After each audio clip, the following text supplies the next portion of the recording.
आज 14 फरवरी है और आज के दिन फाइलेरिया दिवस मनाया जाता है।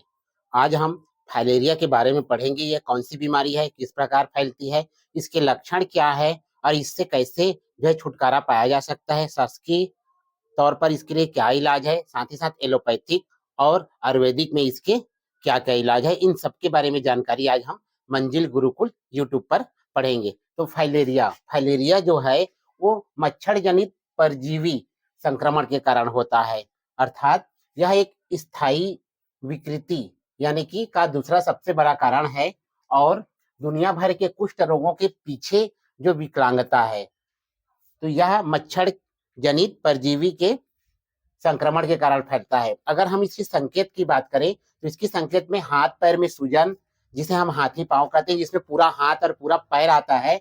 इसके साथ साथ हाइड्रोसिल और विषण में सूजन, बुखार, लसिका ग्रंथियों में सूजन, कमर दर्द, लगातार खांसी, सांस लेने में तकलीफ, साथ ही साथ योनि स्तन में सूजन या संक्रमण, ये सब इसके लक्षण है। वैसे तो कहा जाए तो फाइलेरिया के 8 प्रकार होते हैं, लेकिन उनमें से कुछ को हम इसमें बारे में थोड़ा चर्चा करेंगे, मेन को। वैसे भी WHO ने 2030 तक विश्व के 12 देशों में से फाइलेरिया को खत्म करने का लक्ष्य रखा हुआ है। इसमें है ओम्फोसेरसियासिस, जिसे हम रिवर ब्लडनेस के नाम से जानते हैं, जिसे नदी अंधता कहते हैं। इसमें क्या होता है, तो मानव शरीर में जो है नेमाटोड कृमि ओंकोरेस्का वालुअस नामक जो वयस्क कीड़ा है, अर्थात जो कृमि है, वो जो है माइक्रोफाइलेरिया अर्थात भ्रूण लावा पैदा करता है, जो त्वचा, आंखों या अन्य अंगों में चला जाता है। जो कृमि होता है, वयस्क कृमि, वो भ्रूण लावा पैदा करता है जो त्वचा, आंखों में चला जाता है, जिससे गंभीर रूप से खुजली, त्वचा की विकृति और अंधापन या दृष्टि दोष संबंधी विकार उत्पन्न होते हैं।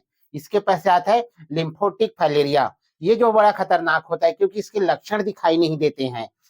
पैरों, बाहों, स्तनों, जननांगों की पुरानी सूजन जो है इसके हैं, लेकिन ये लक्षण बाद में दिखाई देते हैं, बहुत दिन बाद में दिखाई देते हैं, लेकिन शुरुआती में इसके लक्षण बिल्कुल नहीं दिखाई देते हैं। यह लिम्फ सिस्टम पर हमला करता है। यह लिम्फ सिस्टम क्या होता है? लिम्फ सिस्टम होता है, यह सिस्टम शरीर में द्रव संतुलन को बनाए रखता है। लिक्विडी जो सर्कुलेशन है, द्रव के संतुलन है, उसको बनाए रखता है।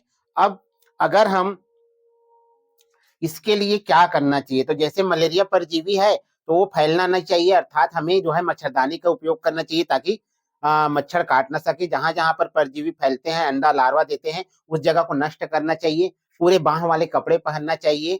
साथ ही साथ हमें सतर्क भी रहना चाहिए, ताकि स्वच्छता बनाए रखें और मच्छर जो है ना फैल सके। ये सब करना चाहिए। साथ ही साथ अगर फाइलेरिया संबंधी बीमारी है तो उसे क्या क्या खाना चाहिए, क्या नहीं खाना चाहिए, इस पर भी है। लहसुन, अनानास, मीठे आलू, शकरकंद, गाजर, मौसमी और लोकल आहार जो है लेना चाहिए। और साथ ही साथ जो है, क्योंकि फाइलेरिया के मरीज के शरीर में, बॉडी में जख्म हो जाता है, तो जख्म को जो है भरने के लिए ये सब नहीं लेना है। जैसे दूध है, अचार है, तेज मसालेदार वाला खाना है, ये सब क्या करते हैं, नुकसान करते हैं और जख्म को बढ़ाते हैं, तो ये सब बिल्कुल नहीं लेना है। साथ ही साथ अब इसके लिए क्या टेस्ट होता है, तो फाइलेरिया के लिए जो टेस्ट होता है उसे फाइलेरिया सीरोलॉजी कहते हैं। यह रेफर्ड आउट टेस्ट होता है, फाइलेरिया सीरोलॉजी कहते हैं। अब इसके लिए दवाई, तो दवाई के लिए एलोपैथिक भी है और जो है और आयुर्वेदिक भी है। अगर हम आयुर्वेदिक की बात करें तो आयुर्वेदिक में 2 प्रकार के, जैसे काष्ठ औषधि होता है और रस औषधि होता है। तो काष्ठ जो औषधि होता है पेड़ पौधों से प्राप्त होता है, रस और औषधि होता है वो चूर्ण और रस से तैयार किया जाता है। अगर हम पेड़ की बात करें तो फाइलेरिया के लिए जो रामबाण औषधि है, जहां आयुर्वेदिक शब्द आता है तो रामबाण शब्द जो है उसमें जुड़ जाता है, उसके लिए रामबाण औषधि है वो है तिलकोच का पौधा। इसमें तिलकोच के पौधा है, उसके जो फूल है उसको गुड़ में मिलाकर फिर चबाकर खाना चाहिए। ऐसे जनरली किसी दिन खा सकते हैं, लेकिन रविवार और मंगलवार को खाए तो और भी अच्छी बात है।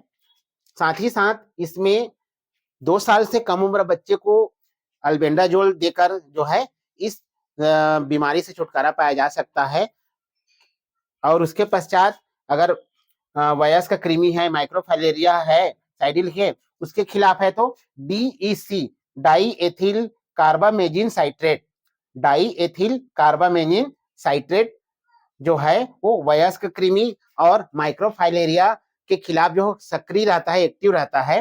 उसे प्रतिदिन 6 mg प्रति किलोग्राम, अगर आपका 50 केजी है तो 50 गुणित 6 यानी 300 mg देना चाहिए, लगातार 12 दिनों तक देना चाहिए। और इसके लिए जो है वो आइवरमेक्टिन दूसरा दवाई है। तो जो रिवर ब्लडनेस है यानी कि नदी अंधता है, उन सब के लिए जो है ये काम आता है आइवरमेक्टिन।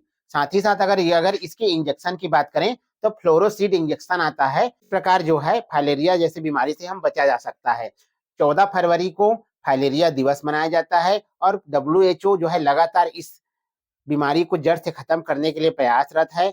2030 तक 12 देशों से इनको जड़ से खत्म करना है, लेकिन इससे मरने वालों की संख्या भी जो है बढ़ रही है। जैसे मैं 2022 का आंकड़ा देखूं तो 6 लाख से अधिक लोग जो है फाइलेरिया से मरे थे और जो है अभी भी कई लोग संक्रमित है। तो इसको जो है सावधानी ही जो है इसको रोक सकता है। मच्छरदानी का प्रयोग करें। मलेरिया परजीवी या फाइलेरिया परजीवी अर्थात मच्छर को पनपने बिल्कुल भी नहीं देना चाहिए। पूरे बाह वाले कपड़े का प्रयोग करें और अधिक से अधिक सावधानी रखें, क्योंकि यह आपके जो है एक्सटर्नल और इंटरनल दोनों जगह अटैक करता है और इसका हाथी पांव या हाथ जो है पूरी तरह से सूज जाता है। बहुत से जो है एक विकृति है, एक विकलांगता है ये बीमारी, तो इससे हमेशा बचना चाहिए। आप सभी को फाइलेरिया दिवस की हार्दिक शुभकामनाएं। जय हिंद।